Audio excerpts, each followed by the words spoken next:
নমস্কার, rape sports বাংলায় আপনাদের স্বাগত। আমি শুভায়ন চক্রবর্তী, আর আমি এখানে মোল্লাপুরে নিউ চণ্ডীগড়ে ফার্স্ট বা ওয়ান অফ টেস্ট বলতে পারেন ইন্ডিয়া আর আফগানিস্তানের আগে ইন্ডিয়ান টিমের আজকে প্র্যাকটিস সেশন হয়েছিল। আর ফুল ফ্লেজেড 15 মেম্বারের দল আজকে along with the net bowlers আজকে সবাই এসেছিল।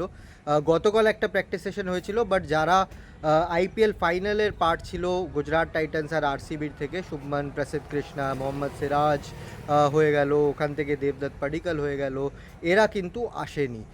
তো আজকে বলতে পারেন যে আজকে ছিল পুরো ফুল ফ্লেজেড প্র্যাকটিস সেশন। আর আজকে আমরা দেখলাম যে অনেক কোর্স কারেকশানে কাজ হয়েছে, টেকনিক কারেকশানে কাজ হয়েছে। চাই সেটা বোলার্স হোক, ব্যাটার্স হোক, সেটা দুদিক থেকেই আমরা বলতে পারি যে অনেকটা টেকনিক্যাল কারেকশানের কাজ হয়েছে। কেননা এখন কমপ্লিট প্লেয়ারদের জন্য খুব টাফ যে 3-4 দিনের গ্যাপ পেয়েছে, ওটার মধ্যে একটা white ball format, T20 format যেটা 2 মাস ধরে খেলছিল, সেখান থেকে কমপ্লিটলি সুইচ অফ করে সুইচ অন করতে হবে রেড বল ফরম্যাটে। সো সেটার জন্য আমরা আজকে গম্ভীরকে খুব প্রোঅ্যাক্টিভ দেখলাম। ইন্ডিয়ার যে নতুন spin bowling coach Sairaj Bahutule, সে ছিল প্রেজেন্ট আজকে। আর স্টার্ট অফ দ্য প্র্যাকটিস সেশনেই সেন্টার উইকেটে 2টো উইকেট লাগিয়ে দিয়েছিল গুড লেন্থ এরিয়াতে। আর কুলদীপ যাদব, মানব সুতার আর হর্ষ দুবেকে বললো যে স্পট বোলিং করতে, just to check their release angle আর কতটা রেভলিউশন বলে দিতে পারছে। সো ওই পার্টটা শেষ হলো। সেকেন্ড পার্ট হচ্ছে ব্যাটিং। আর ব্যাটিংয়ে খুব ইনভলভ ছিল সিতাংশু কোটাক আর গৌতম গম্ভীর। কে এল রাহুল, যশস্বী জয়সওয়াল, শুভমন গিল, ঋষভ পন্থ, সাই সুদর্শন, দেবদত্ত পাডিক্কল যারাও ব্যাট করতে এসেছিল, নেটের পেছনে গম্ভীর এই 40-42 ডিগ্রির চরম গরমে নেটের পেছন থেকে একদম নড়েনি, দাঁড়িয়েছিল, কিছু ভুল স্পট করছিল, সেটাকে কারেক্ট করার চেষ্টা তখনই হচ্ছিল। আর সেটা সিনিয়র ব্যাটার হোক বা জুনিয়র ব্যাটার হোক, সবাইকেই কিন্তু আজকে গাইডেন্স, টিপস আর ওই bat flow, stance, bat angle সব কিছুরই কারেকশন কোথাও না কোথাও করানো হলো। অনেক কথা উঠেছিল সিরাজের ফিটনেস কীরকম আছে, ঠিক আছে কি না। And yes, Siraj is coming of after a very very hectic schedule. T20 world কাপের পার্ট ছিল, ইয়েস একটাই ম্যাচ খেলেছিল কিন্তু গোটা টাইম নেটসে বল করেছে, টিমের পার্ট ছিল। And Siraj always gives 100%। তারপর আইপিএলের সব কটা ম্যাচ গুজরাট টাইটান্সের জন্য খেলেছে ফাইনাল অবধি। সো সিরাজের ওয়ার্কলোড নিয়ে অনেক প্রশ্ন চলছে, বাট সিরাজকে আজকে দেখলাম 20-25 মিনিট টানা এক থ্রটল এই গরমে বল করেছে, তারপর আর বল করেনি, কিন্তু 20-30 মিনিট আর টানা বল করেছে আর ফুল থ্রটল বল করেছে। সো সিরাজকে দেখা যাক, নেক্সট দুদিনে জানতে পারবো যে সিরাজকে নিয়ে কী ভাবনা চিন্তা করছে এই ইন্ডিয়ান টিম ম্যানেজমেন্ট, যে রেস্ট দেওয়া হবে কি না। আর যদি রেস্ট দেওয়া হয় তাহলে প্রসিদ্ধ Krishna will lead the bowling attack, তার সাথে টেস্ট ডেবিউ পাবে গুরনুর ব্রার।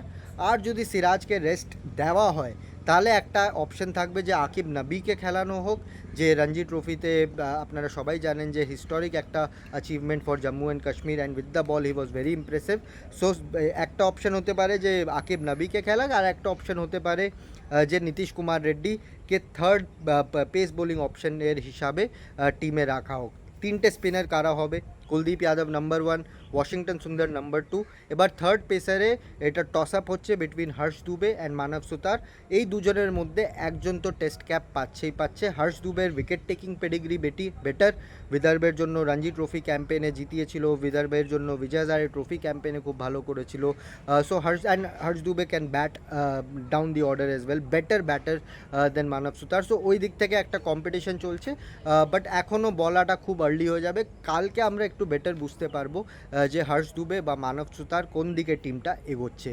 আজকে যেটা আমরা দেখলাম, শুভমন গিল টিম জয়েন করেছে, আজকে ফার্স্ট নেট সেশন ছিল। আর ওই যে লিডারশিপ কোয়ালিটি আছে সেটা আমরা টানা দেখতে পারলাম ফিল্ডিং সেশন থেকে, স্টার্ট অফ দ্য নেটস, সবার সাথে কথাবার্তা বলা, সবাইকে বুস্ট আপ করা, ভেরি চার্পি, ভেরি টকেটিভ। আর সেই হিসাবে Shubman Gill the leader was present in that entire area যেখানেও ইন্ডিয়ান টিম প্র্যাকটিস করেছে। অনেক কথা ছিল যে ঋষভ পন্থ এই ভাইস ক্যাপ্টেন্সির থেকে সরানোটা কীভাবে নেবে, but Rishabh being the positive character that he is, দেখা গেল সবার সাথেই ভালো করে কথাবার্তা বলছে, ব্যাটিংয়ে ফোকাস করছে, কিপিংয়ে ফোকাস করছে। সো গৌতম গম্ভীরের সাথেও কথাবার্তা হয়েছে। সো ওই একটা ব্যাড নার্ভ কিন্তু নাই, ব্যাড ব্লাড কিন্তু ঋষভ পান্ত আর গৌতম গম্ভীরের মধ্যে নেই, at least when they are on the field. So এইটাই ছিল মোটামুটি আপডেট আজকে, যেটা আমি বললাম এত গরমে কোনো পেসার কিন্তু ফুল থ্রটল অনেকক্ষণ 1 ঘন্টা 1.5 ঘন্টা বল করেনি, সবাই শর্ট বাস্টে বল করেছে। আর ব্যাটিং ওয়াইজেও কিন্তু 40-45 minute was the maximum batted. So ওই দিক থেকে আমরা যদি দেখি তাহলে এইটা ছিল আজকের দিনটা ছিল যে টেকনিক্যাল কারেকশন, কোর্স কারেকশন। কালকের থেকে আমরা দেখতে পারবো যে টিম ইন্ডিয়া হয়তো একটা final last hard practice session করছে। আর আচ্ছা, আরেকটা আপডেট দিয়ে দিই, যা জানা যাচ্ছে এই স্টেডিয়ামের থেকে, ইন্ডিয়ার যে ওডিআই প্লেয়ার রোহিত, বিরাট, শ্রেয়স, আরও যে যারা পার্টে আছে, ঈশান কিষান, এরা কিন্তু এই স্টেডিয়ামেই 9 তারিখ থেকে প্র্যাকটিস শুরু করবে। ইয়েস, তখন টেস্ট ম্যাচ কিন্তু অন থাকার কথা, ডে 4 কিন্তু যদি 9 তারিখ জুন 9 যদি আমরা ধরি, কিন্তু সবাই এক্সপেক্ট করছে যে ডে 3 এর মধ্যে খেলাটা শেষ হয়ে যাবে। ডে 4ও যদি যায়, নেট বোলার্সরা আছে এখানে, প্রিন্স যাদব হয়ে গেল, প্রিন্স যাদব যদিও ওডিআই টিমের part of the squad, but net bowler হিসাবে প্রিন্স যাদব, আকিব নবী, গুরজপনীত সিং হয়ে গেল, শিবাং কুমার হয়ে গেল, জিশান আনসারি হয়ে গেল, এরাও কিন্তু part of the net bowling camp. So ODI প্লেয়ার্সরা যখন আসবে কিন্তু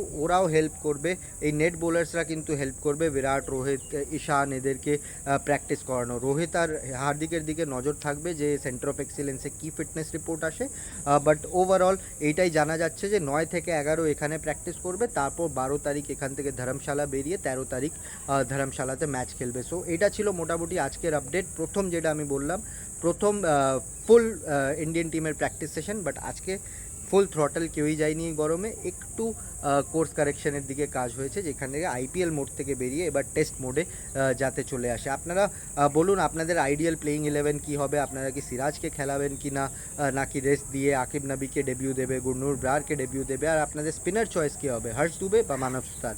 কমেন্টসে নিশ্চয়ই জানাবেন, আর লাইক শেয়ার সাবস্ক্রাইব নিশ্চয়ই করে দেবেন। Thank you so much.